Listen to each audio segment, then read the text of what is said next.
Apa khabar semua? Kali ni kita akan tengok tentang satu topik yang selalu ramai orang salah faham. Ramai orang fikir profesor dekat universiti ni kerjanya senang. Masuk kelas 2-3 jam seminggu, lepas tu goyang kaki, dapat gaji besar. Tak kurang juga ada yang melabel profesor ni profesor kangkung. Betul ke semudah tu kerja seorang profesor?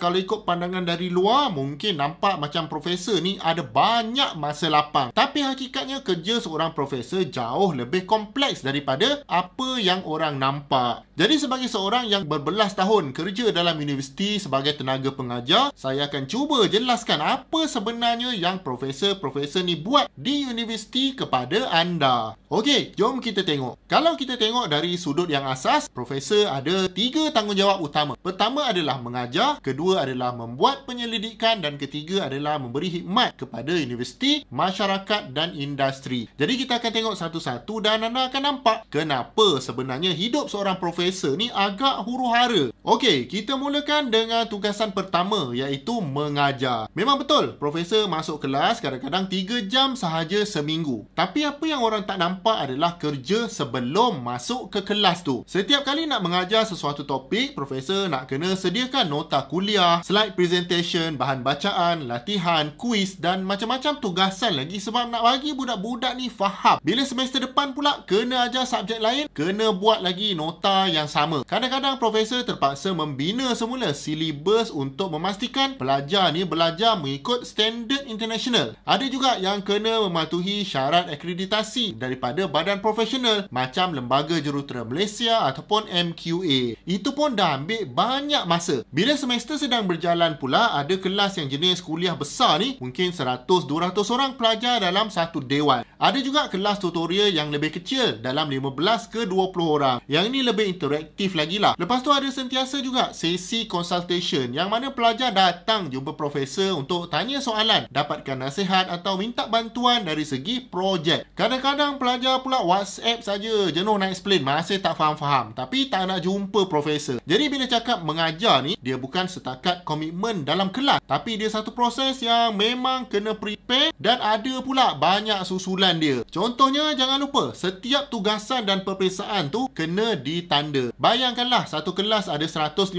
orang pelajar. Setiap orang hantar laporan makmal 20 muka. Profesor nak kena baca, semak, bagi markah dan bagi komen. Itu baru satu kelas. Kalau profesor ni mengajar 2 atau 3 subjek, jumlah kertas yang kena disemak tadi boleh jadi beratus-ratus. Kesemua ni memakan masa berjam-jam, biasanya dibuat waktu malam atau hujung minggu. Nak buat waktu kerja memang tak sempat. Jadi bahagian mengajar ni sebenarnya lebih daripada sekadar masuk kelas beberapa jam tu sahaja. Sekarang kita masuk pula bahagian kedua iaitu penyelidikan. Inilah jantung utama universiti-universiti kita. Profesor ni bukan sahaja pendidik tapi juga seorang penyelidik dan pakar dalam bidang masing-masing. Tugas diorang adalah menghasilkan dan meneroka ilmu-ilmu baru. Kalau dia jadi profesor tapi tak buat benda ni, maka anda bolehlah panggil mereka ni profesor kangkung. Sebab even profesor ni seorang pentadbir universiti pun dia masih ada bidang penyelidikan kepakaran dia. Jadi penyelidikan ni macam mana nak buat? Pertama, kena dapatkan dana penyelidikan. Ini biasanya daripada kerajaan, industri atau badan antarabangsa. Nak mohon dana ni pun bukannya mudah lah. Kena tulis proposal. Proposal pun nak kena lengkap lah dengan justification, metodologi, bajet. Ini semua kena study tau. Lepas tu kena tunjukkan pula impact penyelidikan tu. Persaingan pula sangat sengit. Kadang-kadang mohon 10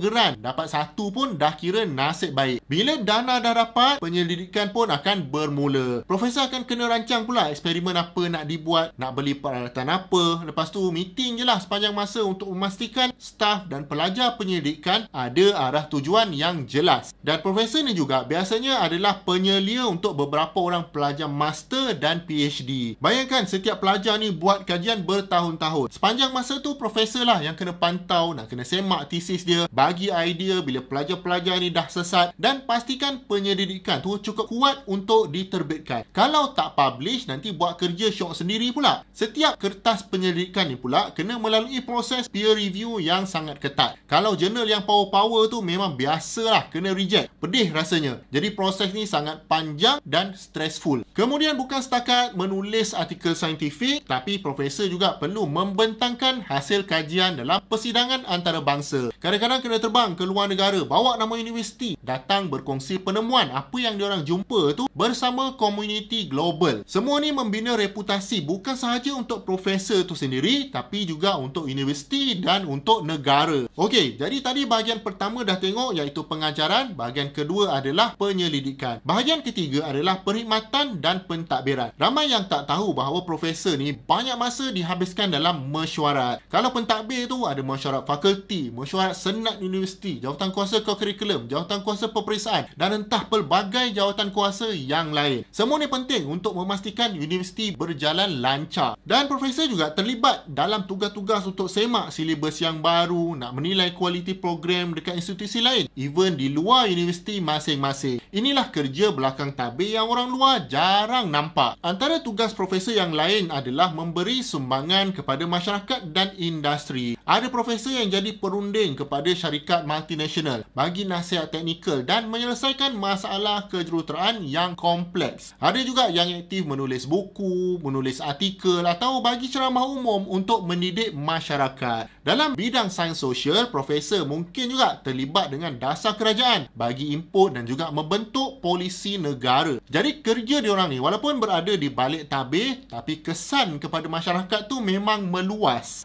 Bunyi macam banyak kerja kan? Memang pun, lagi pandai kita ni, lagi banyak kerja sebenarnya. Sebab tu ramai profesor sebenarnya bekerja lebih masa. Kalau orang biasa balik pejabat pukul 5 petang, profesor mungkin masih menanda kertas sampailah tengah malam. Hujung minggu pula mungkin tulis artikel jurnal, siapkan proposal grant atau sediakan nota-nota kuliah. Jadi walaupun nampak macam kerjaya dia fleksibel, realitinya beban kerja dia sangat tinggi dan berlapis-lapis. Dan profesor juga, kalau dia buat kerja tu bukan hanya untuk diri sendiri sebenarnya. Bila seorang profesor ni menerbitkan kajian dia, dia bukan setakat menaikkan nama dia, tapi juga nama universiti, negara dan bidang ilmu secara keseluruhan. Kalau mereka ni melahirkan graduan yang berkualiti, ini memberikan kesan kepada industri dan ekonomi negara. Jadi kerjaya profesor ni sebenarnya adalah pelaburan jangka panjang negara untuk masa depan. Jadi kalaulah ada orang kata profesor ni, even pensyarah-pensyarah lah, tak buat apa-apa, sebenarnya mereka cuma nampak di permukaan sahaja. Hakikatnya di belakang tabir tu terlalu banyak kerja yang tak kelihatan. Mengajar, menyelidik, menyelia, mesyuarat, consultation, semuanya berjalan serentak. Mungkin selepas ni kalaulah ada terjumpa profesor yang ada talent untuk membantu negara di peringkat lebih tinggi, contohnya di peringkat kerajaan,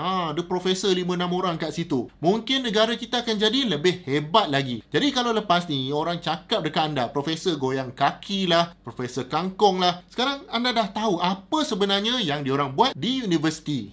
Of course, kalau anda dah tengok video ni sampai sini, maka saya yakin anda ni seorang yang sangat suka belajar. Jadi kalau anda generally minat nak belajar apa-apa, especially berkaitan teknologi, saya nak jemput anda untuk join pelbagai kursus di Akademi Hasbullah. Kalau anda minat robotik, ada kursus robotik. Nak guna AI tapi tak pandai, ada kursus AI. AI untuk pejabat ada, AI untuk usahawan ada. Nak belajar enjin contohnya, tapi tak ada masa nak pergi kelas, ada kursus asas enjin yang disediakan dan macam-macam lagi kursus yang ditawarkan. Cikgu-cikgu dia memang mantap. Profesor pun saya jemput sekali untuk jadi cikgu. Jadi nak belajar sekarang sangat mudah, bukan macam dulu lagi. Dan sekali anda daftar ke kursus ni, anda akan dapat akses berjam-jam video kursus tu sampai bila-bila. Jadi anda nak tengok dekat mana-mana pun boleh, ikut masa anda sendiri. Untuk kursus yang ada kit macam kursus robotik tu, kit tu pun diberikan secara percuma supaya anda boleh bina sendiri robot anda. Link untuk join kursus-kursus ni ada di bawah.